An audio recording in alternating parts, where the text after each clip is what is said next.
पोयमचे नाव आहे कोको कोमला. कोको कोमला पांढरा आणि लांबला, सपलावर जाऊन पाय झाला लंगडा. कोको कोमला चिव चिव चिमणी, खाते दाना, पिते पाणी, कंठात मणी, चोचीत गाणी, चिवताई झुलते घरट्यात लाणी. चिव चिव चिमणी काव काव कावला,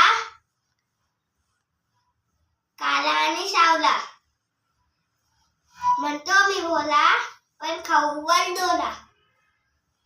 काव काव कावला मिठू मिठी पोपट, करतो वटवट, पानात लपून खातो कैली. मिठू मिठू ओरतो मिठू मिठू पोपट. थँक्यू.